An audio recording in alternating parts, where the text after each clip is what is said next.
ዛሬ ሁል ጊዜ በቅዳሴያችን በተደጋጋሚ ካህኑ የክርስቶስ ምሳሌ ስለሆነ ደጋግሞ የሚነግረን ቃል ይሄንን ነው። ለሰው ነው መውጫ ቀዳዳ መሮጫ ሜዳ የለኝም ብሎ የሚጨነቀው ሰው ብቻ ነው። በእግዚአብሔር ዘንድ ግን የተዘጋ በር የሚባል የለም። ሳይከፍት መግባት የሚችል አምላክ ነው ያለ። ስለዚህ ዛሬ አንዱ ይሄ ቀን የሚያስተምረን ምንድነው ካላችሁ ምንም በሕይወታችን ውስጥ ብዙ አራቱን ማቅጣጫ የተዘጋ ቢመስለን የሚያስጨንቅና የሚያሸብር ቢመስለን እግዚአብሔር ጊዜው ከደረሰ ምንም በር ሳያንኳኳ እኛ የተዘጋ ባልነው ሕይወታችን ውስጥ ከፍቶ ገብቶ ብርሃንን ያበራልናል። የሰላም አለቃዋ ክርስቶስ ነው። ይህንንም ለደቀ መዛሙርቱ ሰላሜን እተውላችኋለሁ ነው ያላቸው። ሰላሜን እተውላችኋለሁ፣ እኔ የምሰጠው ሰላም ዓለም እንደሚሰጣችሁ አይደለም። የወሬ አይደለም። የክርስቶስ ሰላም በንግግር ብቻ የሚቀር አይደለም። ልብን የሚያሳርፍ ሰላም ነው። የዛሬው ቀን ሁለት ዋና ዋና ስሞች አሉት። የዛሬው ቀን አንደኛው ዳግማይ ትንሣኤ ወይም ዳግም ትንሣኤ እንለዋለን። ሁለተኛው አግብኦተ ግብር ይባላል። ቅድም ሊቃውንቱ ሲያዜሙ ሰምታችኋል። ግብረ ዘወሀብከኒ ፈጸምኩ፣ የላከኝን ስራ ፈጽሜያለሁ ነው ያለው። ከልደት ከጽንሰት እስከ ትንሣኤ ያለውን በቃ አለቀ። ያ ሁሉ መከራ በምድር ላይ ሰውን የማዳኑን ተልኮ መፈጸሙን የሚነገርበት አግብኦተ ግብር ማለት ስራን መመለስ ፈጽሜያለሁ፣ ይሄው አባቴ ብሎ ያስረከበበት ዕለት መታሰቢያ ነው የዛሬው ቀን። ሁለተኛው ዳግም ትንሣኤ ሲባል ክርስቶስ ሁለቴ ሙቶ ሁለቴ ተነሳ እያልን አይደለም። የሞተው አንዴ ነው፣ የሞተውም ስንቴ፣ የተነሳውም ስንቴ ነው? አንዴ ነው። ዳግም ትንሣኤ ማለት ልክ እንደ ትንሣኤው ሁኔታ አሁን እንዳልኳችሁ ድጋሜ ለደቀ መዛሙርቱ የተገለጠበት ዕለት ስለሆነ ነው። አሁን ግን ብዙ ሰው ከነበሽታው ይመጣል። አይምጣ ማለት አይደለም። ግን አስቡት፣ አንድ ሰው ዘረኛ እንደሆነ ሐዋርያ ቢሆን ምን ሊሆን እንደሚችል አስቡ። ጎጠኝነቱ ሳይለቀው ሐዋርያ፣ መምህር፣ ቄስ፣ ካህን፣ ምዕመን ቢሆን ክርስቶስን ማገልገል በፍጹም አይቻልም። መድኃኔዓለም ከዚህ ሁሉ በሽታ በቸርነቱ ይፈውሰ። የተቸነከሩ እጆችና እግሮችን የተወጋ ጎኔን ተመልከት። እጅህንም ወደ ጎኔ አስገባና ዳስ። ለመንፈስ ስጋና አጥንት የለውም፣ እኔው ራሴ ነኝ። ቀራንዮ ላይ የተቸነከርኩት ጌታ ነኝ። አሁን ሞትን ድል አድርጌ የተነሳው ብሎ እጆቹንና እግሮቹን እንዲዳስት እጁንም ወደ ጎኑ እንዲያስገባ አደረገው ይላል። ያኔ ተራ ሰው ስላልሆነ ወደ ተራ ሰው ጎን አይደለም የገባው። አሁን ማንም ሰው የኛን ጎን ቢዳስስ ምንም አይሆንም። ወደ እርሱ ጎን ግን እጁን ሲያስገባ ይላል እሳት ውስጥ እንደገባ ጅማት እጁ ተኮማተረ፣ አረረ ይላል። ቆዳውን ተገፎ አሸዋ ተጨምሮበት ሰውነቱ ላይ ጨው ነስንሰውበት፣ የተገፈፈ ሰውነቱ ላይ ጨው ነስንሰውበት ክፎች ሰዎች ከብቶች እንዲግጡት ስጋውን አድርገውት በሰማዕትነት ያረፈ ቅዱስ ሆኗል። በዚህ ምክንያት በረከቱ በምድር ላለችው ቤተክርስቲያን ተርፋ የህንድ ቤተክርስቲያን መንበሩ ላይ ይቺ የተቃጠለችው የጌታ ጎን የገባችው እጁ ዛሬ ድረስ ጌታ እስኪመጣ ድረስ አለች። ቶማስን የባረከ በሃይማኖት ያጸና አምላክ እኛንም በሃይማኖት አጽንቶ እውነተኛ ክርስቲያኖች ሆነን ሐዋርያት ከገቡበት የክብር ቦታ እንድንገባ መድኃኔዓለም በቸርነቱ ይርዳ። በስመ አብ ወወልድ ወመንፈስ ቅዱስ አሃዱ አምላክ አሜን። ይትባረክ እግዚአብሔር አምላከ እስራኤል ዘአብጽሐነ እስከዛቲ ሰዓት በሀብቱ ስቦ በረድኤቱ አቅርቦ በቸርነቱ ጠብቆ ከመዓቱ ሰውሮ ይቅርታውን አብዝቶ በዚህ ቅዱስ ስፍራ የሰበሰበን የቅዱሳን አባቶቻችን አምላክ ልዑል እግዚአብሔር ስሙ ለዘላለም የተመሰገነ ይሁን። ለቃል ረደት ለሥጋ እርገት ምክንያት የሆነች የባሕርያችን መመኪያ እማ አምላክ ወላዲተ አምላክ ክብርና ምስጋና ይድረሳት። በጸና ሃይማኖት በቀና ምግባር የተጓዙ ቅዱሳን ሁሉ ክብርና ምስጋና ይድረሳቸው። ክርስቶስ ተንሥአ እሙታን አሰሮ ለሰይጣን ሰላም ኮነ። በትንሣኤው ትንሣኤያችን የገለጠ የትንሣኤያችን በኩር መድኃኔዓለም ክርስቶስ ስለማይነገር ቸርነቱ ሁሉ ስሙ ለዘላለም የተመሰገነ ይሁን። በድጋሚ እንኳን አደረሳችሁ። እንደ እግዚአብሔር ቅዱስ ፈቃድ ለሚቀሩን ጥቂት ደቂቃዎች የእግዚአብሔርን ቃል እንማራለን። የትምህርታችን ርዕስ የሚሆነው በዮሐንስ ወንጌል ምዕራፍ 20 ከቁጥር 26 ያለውን ቃል መነሻ እናደርጋለን። የትምህርታችን ርዕስ ሰላም ለኩልክሙ የሚል ይሆናል። ሰላም ለሁላችሁ ይሁን በሚል ማለት ነው። እስኪ አብረን ቃሉን እንበለው። ሰላም በሉ። ኧረ አይሰማም። ለሁላችሁ ይሁን። ይህን ቃል የተናገረው መድኃኔዓለም ክርስቶስ ራሱ ነው። ይህን ቃል ሞትን ድል አድርጎ ከተነሳ በኋላ የመጀመሪያ የትንሣኤ ቀን የተነሳ ቀንና ሁለተኛ ደግሞ የደገመው በዛሬው ቀን ነው። ዳግም ትንሣኤ በምንለው ቀን ለደቀ መዛሙርቱ ይህን ቃል ደግሞ ነግሯቸዋል። እንደምናውቀው በፈቃዱ ነፍሱን ከስጋው ከለየ በኋላ በስጋ ወደ መቃብር፣ በአካለ ስጋ ወደ መቃብር፣ በአካለ ነፍስ ወደ ሲኦል ወርዶ ለ5500 ዘመን በባርነት ይኖሩ የነበሩ ነፍሳትን ነፃ ለማውጣት ወደ ሲኦል በወረደበት ጊዜ የተናገረው አንዱ ቃል ይሄ ነው። ሰላም ለሁላችሁ ይሁን ሚል ማለት ነው። ዛሬ ሁል ጊዜ በቅዳሴያችን በተደጋጋሚ ካህኑ የክርስቶስ ምሳሌ ስለሆነ ደጋግሞ የሚነግረን ቃል ይሄንን ነው። በሲኦል የነበሩ ነፍሳት ለመዳን ከነበራቸው ጉጉትና ትልቅ ተስፋ የተነሳ እግዚአብሔር መጥቶ ከዚያ ባርነት ነፃ እንዲያወጣቸው ይፈልጉ ስለነበረ በተለይም አባታችን አዳም አድናችኋለሁ ብሎ ነበረ። ዘገየብንሳ ብሎ እግዚአብሔር ባይዘገይም እነሱ ግን ከመከራቸው ጽናት የተነሳ ከዚያ መከራ ለመውጣት አባታችን አዳም ለጸሎት ተነሱ የሚል ቃል በሲኦል ላሉ ነፍሳት አስተላለፈ። ለጸሎት ተነሱ ወይም ዛሬ በቅዳሴ ተንሥኡ ለጸሎት የምንለው ማለት ነው። የሲኦል ነፍሳት ደግሞ አቤቱ ይቅር በለን እግዚኦ ተሳሃለነ የሚል ቃል አሰሙ። ይህን አሰምተው ሲጨርሱ አምላካችን በአካለ ነፍስ ወደ ሲኦል ወርዶ በሲኦል ለነበሩ ነፍሳት ሰላም ለእናንተ ይሁን የሚል የምስራች ቃል አሰማቸው። ዛሬ ሁልጊዜ እኛ ይህን ቅዳሴ በጌታችንና ነፃው በወጡ ነፍሳት መካከል የነበረው ምልልስ ሁልጊዜ በቅዳሴ እንገልጠዋለን። ይህን ካደረገ በኋላ ሲኦልን በርብሮ ነፍሳትን ከሲኦል አውጥቶ ወደ ገነት አስገባ። ከዛ ይህንኑ ቃል የደገመው ሞትን ድል አድርጎ በሦስተኛው ቀን ሲነሳ ደቀ መዛሙርቱ ይላል ቀኑ መሽቶ ነበር። የትንሣኤ ቀን ማታ ማለት ነው። አይሁድን ፈርተው ሐዋርያት 10 ደቀ መዛሙርት በዝግ ቤት ቤታቸውን ጥርቅም አድርገው ዘግተው ፈርተው ተጨንቀው ተሸብረው ባሉበት ሰዓት በሩ እንደተዘጋ በመካከላቸው ቆመ ይላል አምላካችንን።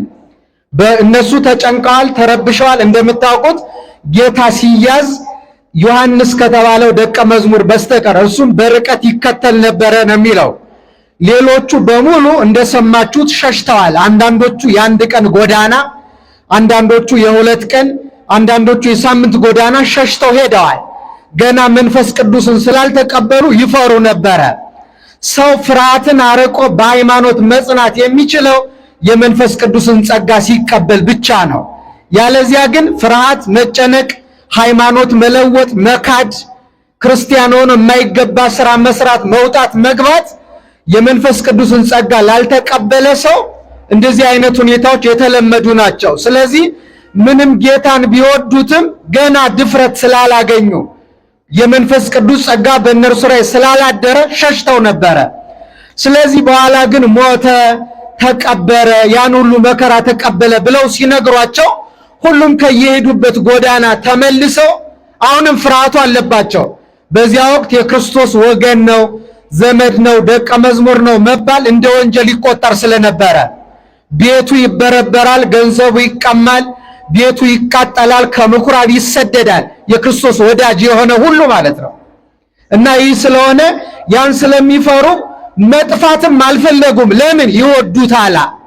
ያን ያህል ዘመን ቢራቡ አብልቶ፣ ቢጠሙ አጠጥቶ፣ ቢታረዙ አልብሶ፣ ዘመድ ባይኖራቸው ዘመድ ሆኖ፣ አባት እናት ሁሉን ሆኖ ያኖራቸው መምህራቸው ፈጣሪያቸው ነው። ይወዱታል።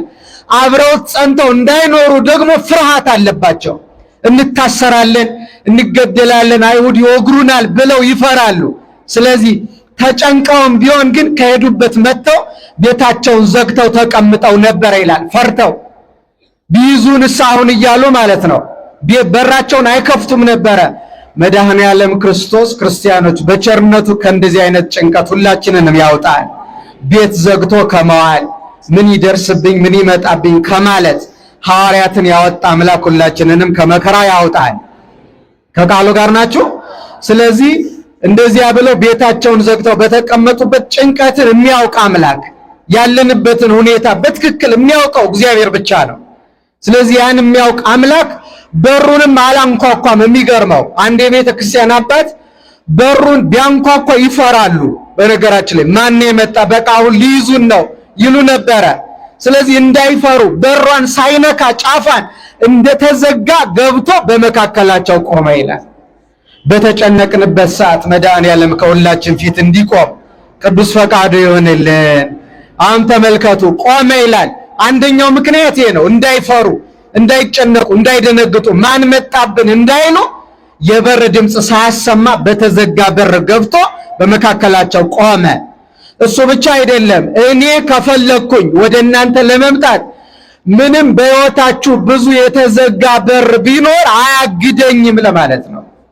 በሕቱም መቃብር የተነሳው በሕቱም ማኅፀነ ድንግል ተጸንሼ በሕቱም ማኅፀነ ድንግል የተወለድኩ አምላክ ነኝ። ድንጋዩ እንደተዘጋ መቃብሩ እንደታተመ ሞትን ድል አድርጌ የተነሳው አምላክ ነኝ። ስለዚህ እኔን መቃብር፣ ድንጋይ፣ አፈር ማንም ነገር አያስቀረኝም ልምጣ ካልኩኝ ለማለት በተዘጋ በር ገብቶ በመካከላቸው ቆመ። አያችሁ ክርስቲያኖች፣ እግዚአብሔር ከፈቀደ ምንም የሚያግደው በር የለም። ለሰው ነው መውጫ ቀዳዳ መሮጫ ሜዳ የለኝም ብሎ የሚጨነቀው ሰው ብቻ ነው። በእግዚአብሔር ዘንድ ግን የተዘጋ በር የሚባል የለም። ሳይከፍት መግባት የሚችል አምላክ ነው ያለን። ስለዚህ ዛሬ አንዱ ይሄ ቀን የሚያስተምረን ምንድን ነው ካላችሁ፣ ምንም በሕይወታችን ውስጥ ብዙ አራቱን ማቅጣጫ የተዘጋ ቢመስለን፣ የሚያስጨንቅና የሚያሸብር ቢመስለን፣ እግዚአብሔር ጊዜው ከደረሰ ምንም በር ሳያንኳኳ እኛ የተዘጋ ባልነው ሕይወታችን ውስጥ ከፍቶ ገብቶ ብርሃንን ያበራልናል። ስለዚህ አምላካችን የሁላችንን ጭንቀት በቸርነቱ ያስወግድልን። በመካከላቸው ቆመ እና እንዲህ አላቸው፣ ሰላም ለእናንተ ይሁን አላቸው። ሰላም እስኪ በሉ ለማን ይሁን? ዓለም ይሄን ነው አጥቶ የነበረው ክርስቲያኖች። ዓለም ክርስቶስ ሰው የሆነበት ከድንግል የተወለደበት የተሰቀለበት ያን ሁሉ መከራ የተቀበለበት ዋና ዓላማ ሰላምን ለመመለስ ነው።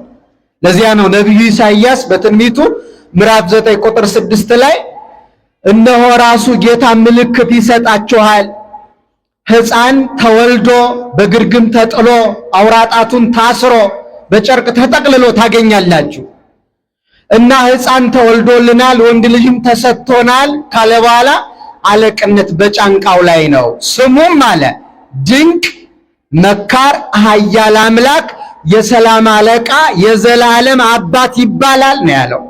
እስኪ ሁላችሁም የሰላም አለቃ በሉ። የምን አለቃ? የሰላም አለቃዋ ክርስቶስ ነው። ይህንንም ለደቀ መዛሙርቱ ሰላሜን እተውላችኋለሁ ነው ያላቸው። ሰላሜን እተውላችኋለሁ፣ እኔ የምሰጠው ሰላም ዓለም እንደሚሰጣችሁ አይደለም። የወሬ አይደለም። የክርስቶስ ሰላም በንግግር ብቻ የሚቀር አይደለም። ልብን የሚያሳርፍ ሰላም ነው። አሁን በምንኖርበት ዘመን እንደ ሀገር፣ እንደ ቤተ ክርስቲያን፣ እንደ ዓለም ሰላምን ያጣነው ለምን እንደሆነ ታውቃላችሁ? ከክርስቶስ ስለራቅን እኮ ነው። ከክርስቶስ ጋር የሚኖር ሁሉ መገለጫው ሰላማዊ ነው። አሁን ግን ዓለም ስለ ሴኩሪቲ ስለ ሰላም ያወራል እንጂ ሰላምን የሚባል በፍጹም አያውቀው። ሰላም በሚባል ስም እንጠራ ይሆናል እናወራ ይሆናል እንጂ ያን እውነተኛውን ሰላም ግን ክርስቶስ የሰጠንን ዓለም ነጥቆናል። አሁን ባለንበት ጊዜ እንደገና ወደ ኃጢአት ባርነት ነው የተመለስነው። ክርስቶስ አንዴ ሰላም ሰጥቶን ነበር፣ እኛ ግን እምቢ አልን። ያን ሰላም ከልቡናችን አጠፋ ነው። ያን የጠፋውን ሰላም መድኃኔዓለም እውነተኛውን በሁላችንም ልቡና በቸርነቱ ያሳርፍልን።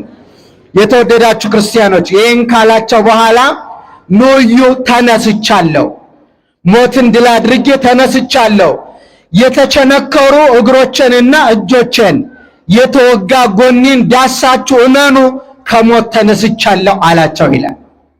ያን ደቀ መዛሙርቱ የተቸነከሩ እጆቹና እግሮቹን በቀኖት የተወጋ ጎኑን ዳሰው አመኑ። እውነትም ጌታ ከሞት ተነስቷል አሉ። እንኳን ደስ ያላችሁ ክርስቲያኑ፣ ጌታ ከሞት ተነስቷል። ከዚያም እንዲህ ያላቸው ደቀ መዛሙርቱን አባቴ እንደላከኝ እናንተንም እልካችኋለሁ አላቸው። አባቴ ሂድና ውረድ፣ ተወለድ፣ ሙት፣ ተሰቀል፣ ተቸንከር፣ መራራ ሐሞት ጠጣ፣ መከራ ተቀበል ብሎ ልኮኝ ነበረ። ስለዚህ ያን የላከኝን ፈጸምኩኝ። በነገራችን ላይ ክርስቲያኖች የዛሬው ቀን ሁለት ዋና ዋና ስሞች አሉት። የዛሬው ቀን አንደኛው ዳግማይ ትንሣኤ ወይም ዳግም ትንሣኤ እንለዋለን። ሁለተኛው አግብኦተ ግብር ይባላል። ቅድም ሊቃውንቱ ሲያዜሙ ሰምታችኋል።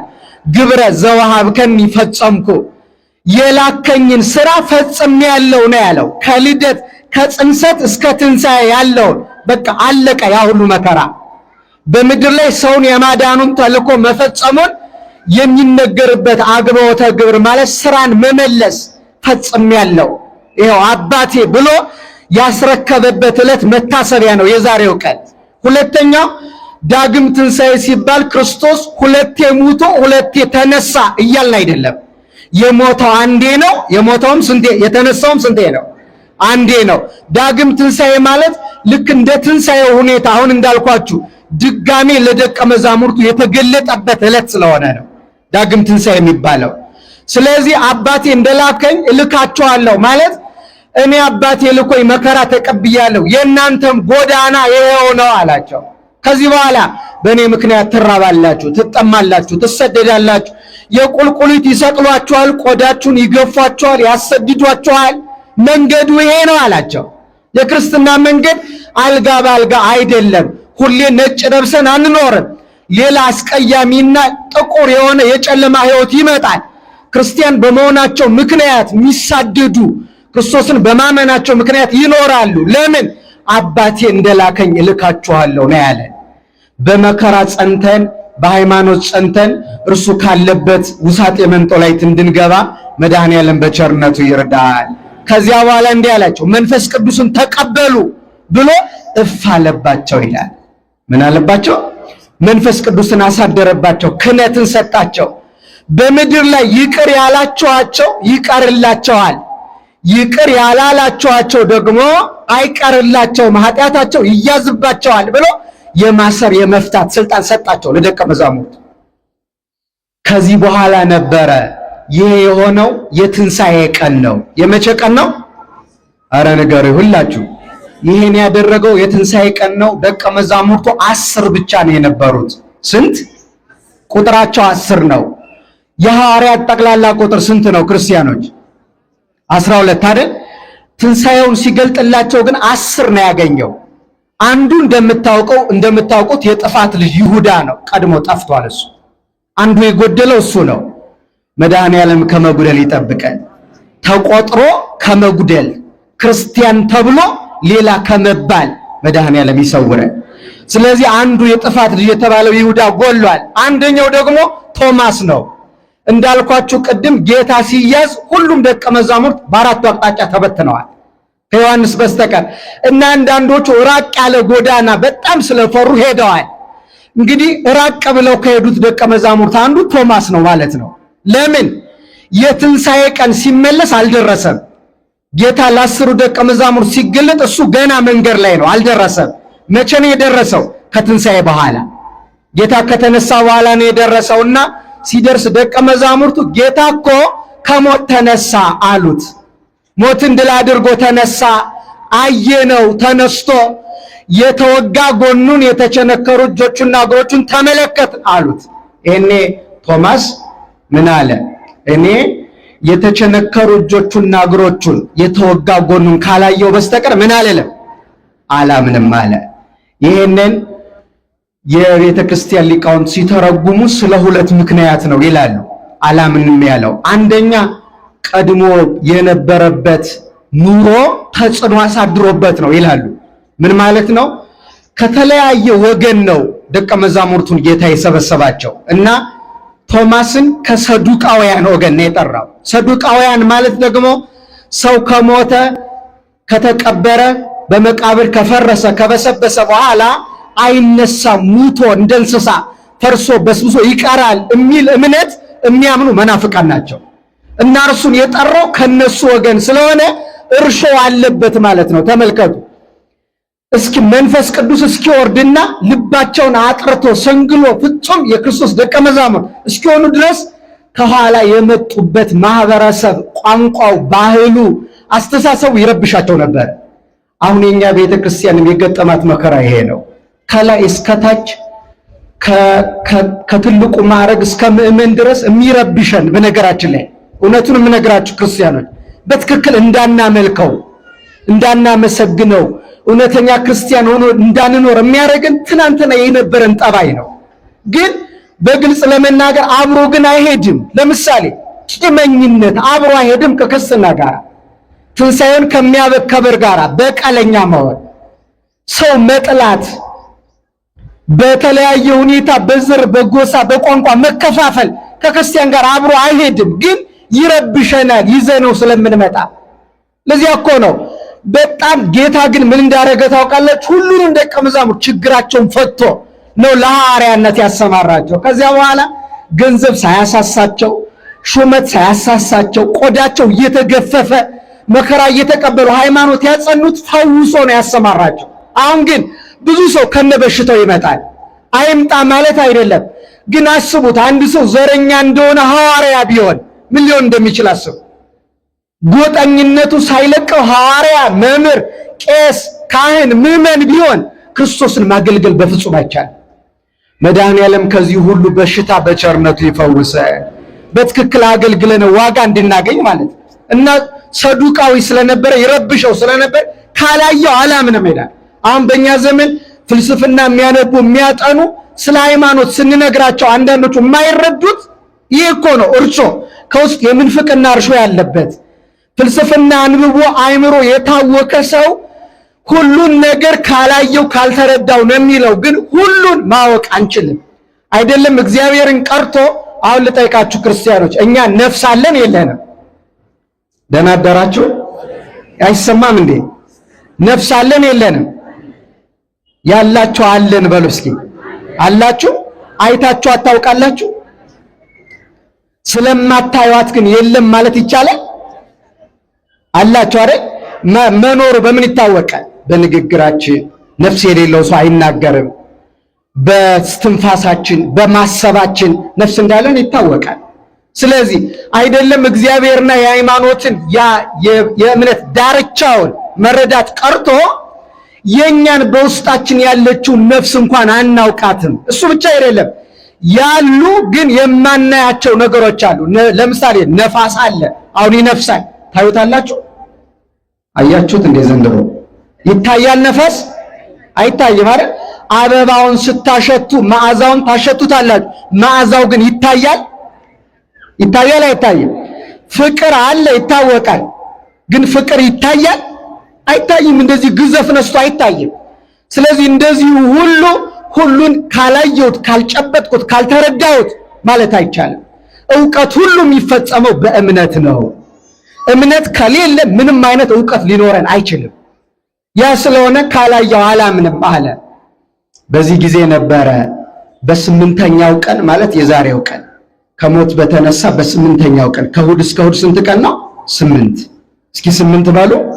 በስምንተኛው ቀን ዳግም ተገለጸላቸው። ዳግም ትንሣኤ ማለት ለዚህ ነው። ሙቶ ተነስቶ አይደለም ድጋሚ። ቶማስ ባለበት አንድ ደቀ መዝሙር ቀርቷል። አያችሁ? ትንሣኤውን ያላየ ያልተረዳ አንድ አይገርማችሁም? ክርስቲያን እግዚአብሔር ለአንድ ሰው እንኳን ሳይቀር ቦታ አለው አይደለም? ለሁላችን እንግዲህ 10 እኮ አምነዋል ይበቆኛል አላለም። አንዱም ቢሆን ሳያምን መቅረት የለበትም ብሎ ለሱ ለመገለጥ ደቀ መዛሙርቱ አሁንም በር ዘግተው ባሉበት መጥቶ ተገለጸ እና እንደተዘጋ ገብቶ በመካከላቸው ቆሞ ድጋሚ እንደ ትንሣኤው ዕለት የዛሬንም ቀን ሰላም ለእናንተ ይሁን አላቸው። እስኪ በሉ ሰላም ለማን ይሁን? ሰላም ለሁላችሁ ይሁን አላቸው። ከዚያ በኋላ የቶማስን የውስጡን ሐሳብ ስለሚያውቅ ገና ሳይጠይቀው ና ቶማስ አለው። የተገለጠውም ለሱ ብሎ ነው። ሌሎቹንማ አሳይቷቸዋል። ና ቶማስ የተቸነከሩ እጆችና እግሮችን የተወጋ ጎኔን ተመልከት። እጅህንም ወደ ጎኔ አስገባና ዳስ። ለመንፈስ ስጋና አጥንት የለውም፣ እኔው ራሴ ነኝ። ቀራንዮ ላይ የተቸነከርኩት ጌታ ነኝ። አሁን ሞትን ድል አድርጌ የተነሳው ብሎ እጆቹንና እግሮቹን እንዲዳስት እጁንም ወደ ጎኑ እንዲያስገባ አደረገው ይላል። ያኔ ተራ ሰው ስላልሆነ ወደ ተራ ሰው ጎን አይደለም የገባው። አሁን ማንም ሰው የኛን ጎን ቢዳስስ ምንም አይሆንም። ወደ እርሱ ጎን ግን እጁን ሲያስገባ ይላል እሳት ውስጥ እንደገባ ጅማት እጁ ተኮማተረ፣ አረረ ይላል። ከዚያ እንዲህ አለ፣ ጌታዬ አምላኬ አለ። እስኪ በሉላችሁ፣ ጌታዬ ምኔ? ለኛ ስትል ሰው የሆንክ መከራ የተቀበልክ ግን የዓለማት ፈጣሪ መለኮታዊ አካል ጌታዬ አምላኬ፣ እንደ ሕፃናት የተወለድክ ነገር ግን በዘባረ ኪሩብ ተቀምጠ የምትሰለስ የምትቀደስ እዚህ በመቃብር አድራል፣ እዚያ ደግሞ ከአብና ከመንፈስ ቅዱስ ጋር ትመሰገናለህ ብሎ ፍጹም ሰው ፍጹም አምላክ መሆኑን መሰከረ ቶማስ። ምኔ ብሎ? ጌታዬ አምላኬ ብሎ። የተወደዳችሁ ክርስቲያኖች፣ የኛ ቤተክርስቲያን ጸንታ የምትኖረው በዚህ ምስጢር ነው። ክርስቶስን ፍጹም ሰው ፍጹም አምላክ። እስኪ በሉ ፍጹም ሰው ፍጹም ምን አምላክ። ሰው ባይሆን ኖሮ አይዳስሱትም ነበረ። አምላክ ባይሆን ኖሮ ደግሞ ጎኑ አያቃጥለውም ነበረ። ስለዚህ ሰው መሆኑን ብቻ እያሰቡ አንዳንዶቹ አማላጅ ይሉታል። የሚያቃጥል መለኮታዊ አካል የተዋሃደ መሆኑን ሳይረዱ ቀርተው ማለት። ስለዚህ ጎርጎሮስ የተባለ ሊቅ እንዳለው ተራብኩ ሲል፣ ልብ በሉ ክርስቲያኖች፣ ተጠማው ሲል፣ ደክሞት በመንገድ ሲቀመጥ ስታየው፣ በመርከብ ውስጥ ሲጠኛ በታንኳ ውስጥ ብታየው ሰው ብቻ እንዳይመስል ይላል፣ አምላክም ነው። እውር ሲያበራ፣ ጋኔን ሲያወጣ፣ ሙት ሲያስነሳ ብታየው ደግሞ መለኮት ብቻ እንዳይመስል ፍጹም ሰውም ነው። በዚህ ምክንያት ቤተክርስቲያናችን አንዱ ዛሬ የተፈጸመውን ምስጢር በዚህ ነው የምትገልጠው። ሙሽራው የመለኮት ምሳሌ ነው። ሙሽሪት ደግሞ ጌታ ከማርያም የነሳው ሥጋ ምሳሌ ናቸው። ጌታዬ አምላኬ ብሎ የገለጸውን ትምህርት ቶማስ ልጆቿን ስትሞሽር ቤተክርስቲያን የምትገልጠው ነው። ባልየው የመለኮት ሙሽሪት የትስብእት ወይም የሥጋ ምሳሌ። መለኮትና ሥጋ ከተዋሃዱ በኋላ ለቅጽበት እንዳልተለያዩ በቁርባን በሃይማኖት የተጋቡ ክርስቲያኖችም እስከ መጨረሻው ድረስ አብረው ጸንተው ይኖራሉ። ሞት አይለያቸውም። ከዚያ ቶማስን እንዲህ አለው፣ አንተ ስላየህ አመንክ፣ ብፁዓንስ ሳያዩኝ የሚያምኑኝ ናቸው አለ። እስኪ በሉ ሳያዩኝ ምን የሚሉኝ የሚያምኑኝ ናቸው። እንደምታውቁት ደቀ መዛሙርቱ በጊዜው ስለነበሩ አይተው ነው ያመኑት። በእርግጥም ደግሞ ልክ ነው። መተርጉማኑ ምን ይላሉ? ቶማስ ልክ ብሏል። ደቀ መዛሙርቱ አየነው ተነስቶ እጆቹና እግሮቹን ዳሰን ተረዳን ብለው ያስተምራሉ። እሱ ግን ሰማው ብሎ ማስተማር ስለሌለበት መዳሰሱ አግባብ ነው ይላሉ። ግን ተመልከቱ፣ ጌታ ግን ምን አለ?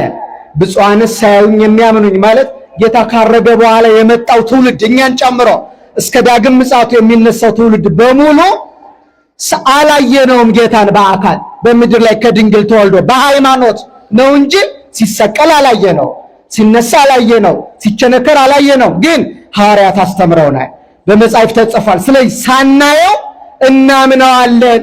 ቃሉን ሰምተን መለኮታዊ ቃሉን ሰምተን ወንጌል ተምረን እናምነዋለን። እስኪ ሁላችሁም እናምነዋለን በሉ። እንዲሆነ እንቀጥላለን። ስለዚህ ሳያዩ አምነው በሃይማኖት ጸንቶ የሚኖሩት ምን ይሆናሉ ከተባለ ብፁዓን ይባላሉ። በሃይማኖት ጸንተን ንዑዳን ክቡራን ተብለን ለምስጋና እንድንበቃ መድኃኔዓለም በቸርነቱ ይርዳን።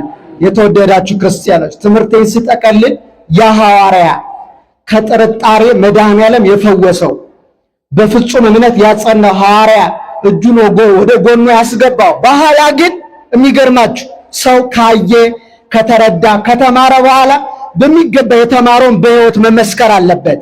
ስለዚህ ሐዋርያ ህንድ ወደሚባል ሀገር ሄደ። ያቺ የተቃጠለችው እጁ ዛሬ ድረስ በሕይወት አለች። የሚገርማችሁ ዛሬ ድረስ በሕይወት አለች። ሄደ። ከዚያ በኋላማ እንኳን ሊጠራጠር የተማረ የገባው ሰው ከተረዳ ንስሐ መግባት፣ መቁረብ፣ መታረቅ በጎ ስራ መስራት ነው የሚጠበቅበት። ስለገባው ምን አለ? በአምላኩ ስም ቆዳውን ተገፎ አሸዋ ተጨምሮበት ሰውነቱ ላይ ጨው ነስንሰውበት፣ የተገፈፈ ሰውነቱ ላይ ጨው ነስንሰውበት ክፎች ሰዎች ከብቶች እንዲግጡት ስጋውን አድርገውት በሰማዕትነት ያረፈ ቅዱስ ሆኗል። በዚህ ምክንያት በረከቱ በምድር ላለችው ቤተክርስቲያን ተርፋ የህንድ ቤተክርስቲያን መንበሩ ላይ ይቺ የተቃጠለችው የጌታ ጎን የገባችው እጁ ዛሬ ድረስ ጌታ እስኪመጣ ድረስ አለች እና በየዓመቱ ጥር 21 ቀን ማለት ነው መቻልኳችሁ ጥር 21 ቀን የእመቤታችን በዓል ካህኑ ሊያጥን ሲገባ ካህናቱ ሲገቡ ለዓመት ያህል ሊቀ ካህን የሚሆነውን ሰው ያቺ እጅ ሂዳ ትጨብጠዋለች ይላል፣ ትይዘዋለች። ይሄ ማለት ምን ማለት? ከዚህ በኋላ ለሚቀጥለው 1 ዓመት ሊቀ ካህን የምትሆነው አንተ ነህ የሚለው ምልክት የምታሳየው የቶማስ እጅ ናት። ከዛ ዓመት ሊቀ ካህን ሆኖ ያርፋል። ከዛ ሊያጥኑ ሲገቡ ደግሞ የመረጠችውን ንጹሑን ካህን ሄዳ ያቺ እጅ ትይዘዋለች። እንደዚህ እያለች ስትባረክ ትኖራለች። ቶማስን የባረከ በሃይማኖት ያጸና አምላክ እኛንም በሃይማኖት አጽንቶ እውነተኛ ክርስቲያኖች ሆነን ሐዋርያት ከገቡበት የክብር ቦታ እንድንገባ መድኃኔዓለም በቸርነቱ ይርዳን። ያስተማረን አምላካችን ምስጋና ይግባው። እግዚአብሔር ይስጥልን።